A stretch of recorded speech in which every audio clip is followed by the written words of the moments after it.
Olá, pessoal, tudo bem? Sejam bem-vindos a mais um vídeo aqui do canal Professora Diferentona, com foco nos assuntos de saúde mental.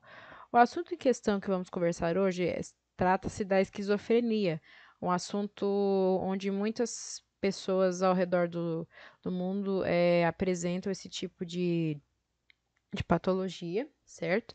Então, hoje nós vamos conhecer alguns conceitos, os tipos, os tratamentos disponíveis para essa temática aí, ok?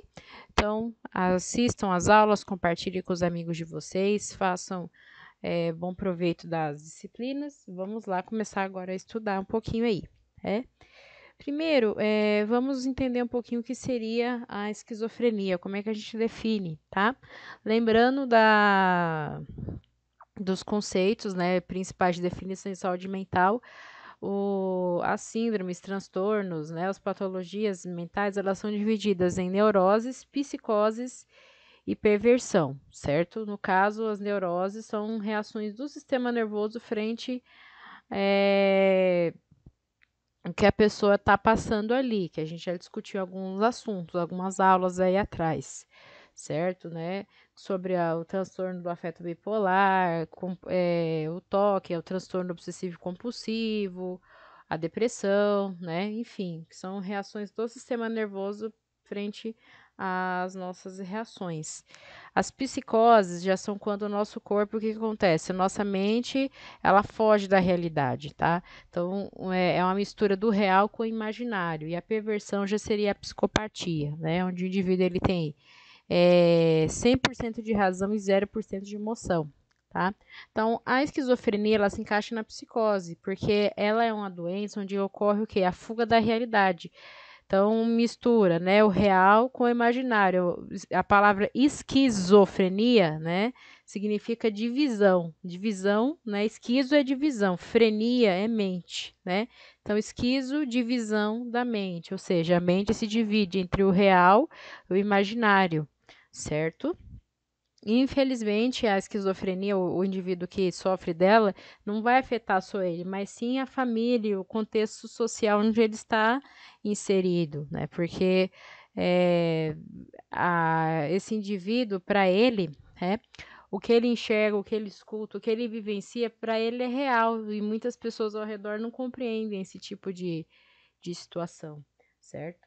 Então, a mente dele é um paralelo. Ele vai ter momentos que ele vai ter lucidez, que ele vai estar vivendo na realidade, tem momentos que não, ok? A esquizofrenia, queridos, ela é classificada em alguns tipos, tá? Os tipos que são aí reconhecidos pelo Código Internacional de Doenças é a esquizofrenia paranoide, desorganizada, catatônica, indiferenciada, residual, hebefrênica, perdão, desculpe, e infantil, certo? Nós agora vamos entender um pouquinho como é que funciona cada uma delas, né? Nossa, é bastante, né? Praticamente, pessoal, os sintomas, assim, alguns são muito parecidos, né? Mas o que vai diferenciar alguns têm a ver com a faixa etária, outros têm a ver com outros fatores aí, comportamentais, certo? Mas para entendermos um pouquinho o que seria a esquizofrenia, a fisiopatologia dela, pessoal, praticamente vocês percebem que todas as doenças, todos os transtornos que eu converso com vocês têm a ver com neurotransmissores, certo? Ok? Então, olha só, os neurotransmissores, vocês sabem que eles é que organizam o nosso funcionamento, eles organizam o funcionamento do nosso cérebro. No caso, a esquizofrenia tem muito a ver com a questão de dopamina, tá? O neurotransmissor em especial que tem a ver aqui é a dopamina, né? Então, a dopamina, a esquizofrenia ocorre pelo excesso de dopamina, que a dopamina ela que impulsiona as nossas reações, a questão da recompensa, os funcionamentos assim fisiológicos normais. Então, quando ela fica em excesso, quando ela se concentra aqui na parte frontal, né, o excesso de dopamina na região frontal é o que possibilita os sintomas de esquizofrênicos, ok? Então, ela ocorre pelo excesso da dopamina. tá? Em especial é esse neurotransmissor aí, ok? Em vez da dopamina ela circular, percorrer as áreas do cérebro e fazer aquele ciclo, lembra?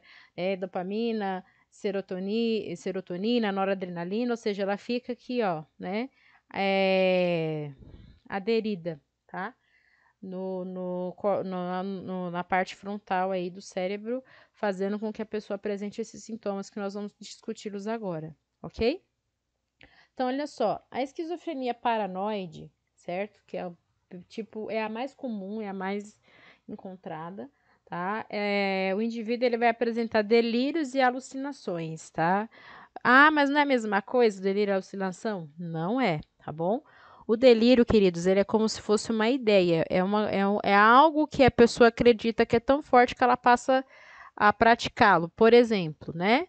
O delírio, a pessoa, eu sou o Napoleão Bonaparte. A pessoa é o Napoleão? Não é, mas ela vai começar a se comportar como o Napoleão, tá? O delírio é uma ideia, uma coisa que ela imagina que ela é. Agora, a alucinação já mexe com o quê? Os sentidos, com os nossos sentidos do corpo. Quais são os nossos órgãos sensoriais, né? Nossos sentidos do corpo. É visão, tato, olfato, paladar, né? Visão, não são esses aí? Então, a alucinação, queridos, ela já mexe com os nossos sentidos. Então, a alucinação, a pessoa, ela passa a ver coisas, ou ela passa a ouvir coisas, sentir cheiro de coisas, sentir toque de coisas, entendeu? Então, por exemplo, olha a diferença entre delírio e alucinação. Delírio, a pessoa pensa, né? Que nem eu falei agora que, eu sou Napoleão Bonaparte.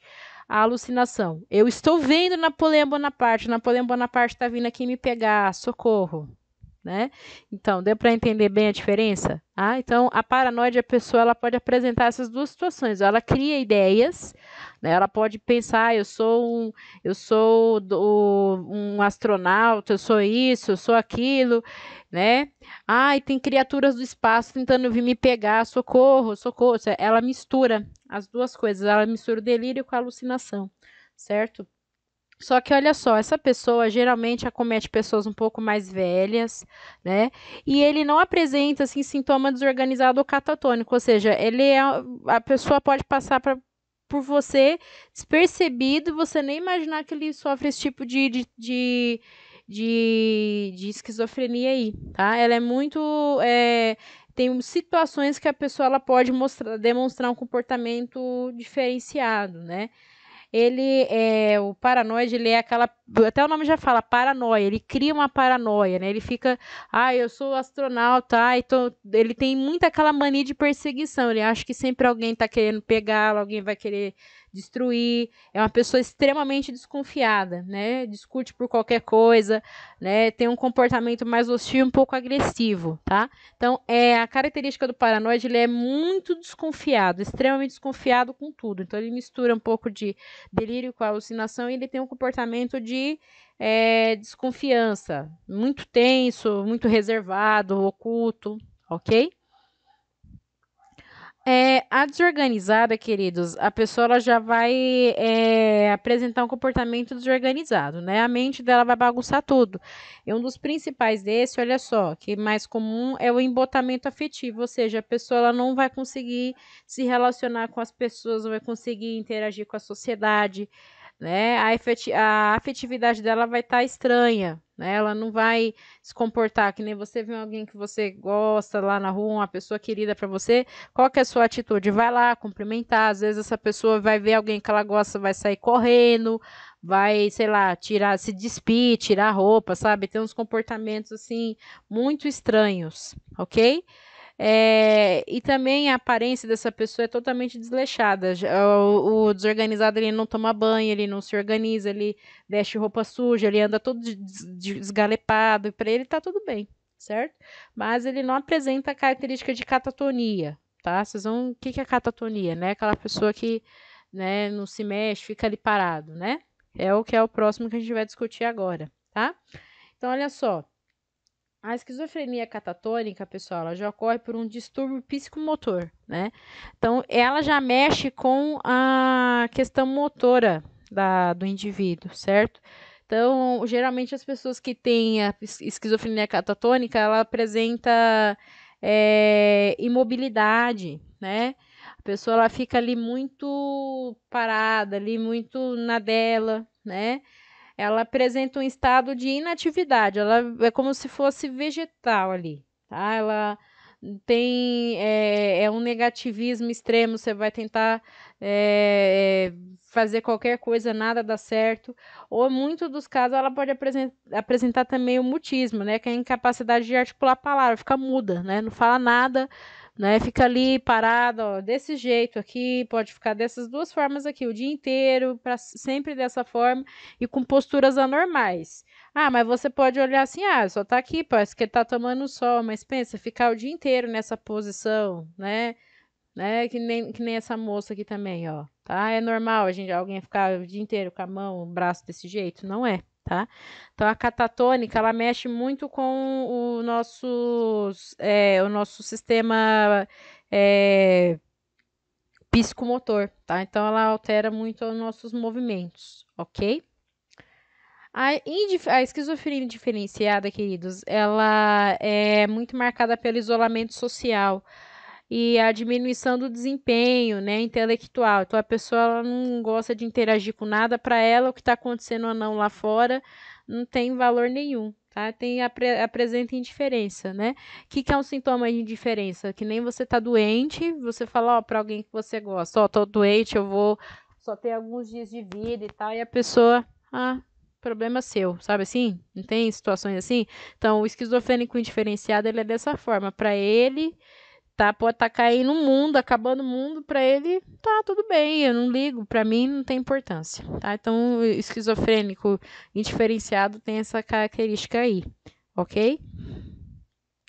Já a esquizofrenia residual, queridos, tá? O teu próprio nome já fala, resíduo, ou seja, quando alguém fala, né, você tem, quando a gente usa a mulherada aí, né? Tem que usar shampoo sem resíduos para o cabelo ficar bom. O que que é resíduos? Não são restos que ficam no cabelo, se deixar, se você for fazer alguma coisa, não vai ficar com uma aparência feia e pesada o cabelo? Então, resíduos, o que são os resíduos mentais, queridos, tá? Marcado muito por traumas, né? Se essa pessoa passou por abusos, passou por alguma coisa do tipo que marcou, ficou resíduos, ficou resquícios na mente, então a pessoa vai começar a desenvolver, né, um comportamento marcado pelo isolamento social, embotamento afetivo e também pobreza do nível de conteúdo, ou seja, se a pessoa não, você vai tentar conversar com ela, ela não vai ter assunto coerente, ela não, você vai ver que ela não tem nenhum, assim, conhecimento de coisas até simples, tá? Então, a residual é marcada por muito traumas, assim, traumas psíquicos, ok? Já a hebefrênica, pessoal, tá? É quando ela é mais comum entre a fase de transição da infância para a fase adulta, que é a adolescência, tá? Ela apresenta muitos prejuízos na parte nossa cognitiva e sociocomportamental, né? Cognitiva tem a ver com o nosso aprendizado, então ela vai interferir muito no aprendizado do indivíduo, né? O indivíduo vai estar lá na escola, não vai conseguir, você vê aquelas crianças, aqueles adolescentes que é repetente, não tá você vê que ele tem até um bom comportamento, mas ele não consegue aprender. Parece que a mente dele é embotada, né? Parece que não entra nada. Então, a hebefrênica, ela tem a ver com as nossas faculdades cognitivas, tá? Então, a pessoa vai afetar muito a questão do aprendizado aí, ok?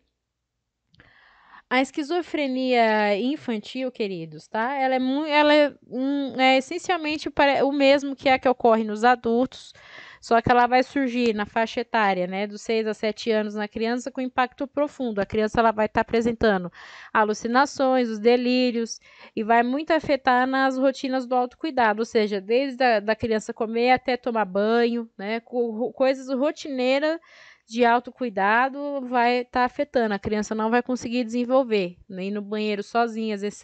Às vezes eu já vi pais assim que a criança tem 7, 8, 9 anos. Esse moleque ainda mija na cama. Essa menina não sabe fazer nada. É tudo eu que tenho que fazer. Às vezes a criança já tem um certo, já está demonstrando algum comportamento diferenciado, só que os pais eles muitas vezes não percebem, passa desapercebido. Ela não quer comer, ela não quer fazer isso, né? As pessoas também confundem muito a esquizofrenia infantil com o amigo imaginário, né? Toda criança ela tem um amigo imaginário dela, tá? Mas só que isso perdura até, no máximo, até os 9 anos de idade. Como é que eu vou diferenciar da esquizofrenia? Se a criança ficar conversando com alguém, se a criança ficar interagindo com alguém e passar dessa idade, ficar até a adolescência, fase adulta, aí é o diferencial, né, do amigo imaginário. Ele tem uma fase, a criança ela esquece, né, no máximo até os 10 anos, assim, no máximo do máximo, né. Tem estudos que falam que vai até os 8 anos, então se a criança passar dessa fase, né, continuar conversando sozinha, falando ali, né, eu já tenho que começar a investigar. Ok? Então, vai afetar muito a rotina de autocuidado, né? Porque a criança que tem um amigo imaginário, olha outra também, outro diferencial. O amigo dela, ela vai querer brincar, ela vai brincar com ele, ela vai querer comer, não vai afetar a rotina do autocuidado da criança. A criança ela vai agir normalmente. Agora, na caso da esquizofrenia, dependendo da alucinação que ela tiver, a alucinação que ela tiver, ela não vai ela vai ter medo de ir no banheiro, vai ter medo de comer, né? Vai ficar ali muito retraída. É muito assim, é óbvio de diagnosticar, diferenciar. Muitas pessoas confundem, mas o amigo é uma coisa que a pessoa gosta, uma coisa que a criança vai querer estar sempre perto ali fazendo. Agora, no outro caso da esquizofrenia, ela vai se isolar, ela vai atrapalhar, vai interferir muito, certo? Então, queridos, vocês viram que assim, nos tipos de esquizofrenia que eu fui falando aí, os sinais e sintomas eles já estão ali, né? Meio que inseridos. Só que eles são classificados em dois tipos. Quando na esquizofrenia a gente fala de sinais e sintomas, a gente fala que a gente diferencia e divide em sintomas positivos e sintomas negativos. O que são isso? Ah, o que é isso, professor? Ah, positivo é bom e negativo é ruim? Não, tá? Então, olha só, os sintomas, o esquizofrênico que apresenta sintomas positivos é bem parecido com o transtorno bipolar, de afeto bipolar. Lembra que a gente conversou na aula anterior, certo? Que quando ele tá na fase de mania, ele não tá eufórico, não tá alegre, daí na fase de depressão ele não quer fazer nada, é muito semelhante, ó. Nos sintomas positivos é marcado por euforia, tá vendo? A pessoa apresenta alucinações, delírios, mania de perseguição, perturbação de pensamento, então a pessoa ela fica ali, né, extremamente na agitação, certo? Os negativos, a pessoa já se isola, ela não consegue se expressar, fica apática, falta motivação aqui, ok? Como é que a gente diagnostica esquizofrenia, né? Como é que é feito? Primeiramente, quem diagnostica é o médico, tá? É o psiquiatra, o médico responsável por diagnóstico em saúde mental é o psiquiatra. Mas não existe um exame assim laboratorial que fale, ó, você tem esquizofrenia, precisa ir tratar. Não, aqui já é um caso que precisa ser analisado, precisa da ajuda do psicólogo associado com o psiquiatra. Porque na terapia o psicólogo vai, se ele suspeitar, ele vai acionar o psiquiatra também vai analisar para poder fechar esse diagnóstico. São esses profissionais aí, lógico, a família colabora bastante, a família vai falar, fornecer informações, falar comportamentos, né, para poder ajudar a fechar aí esse diagnóstico, ok?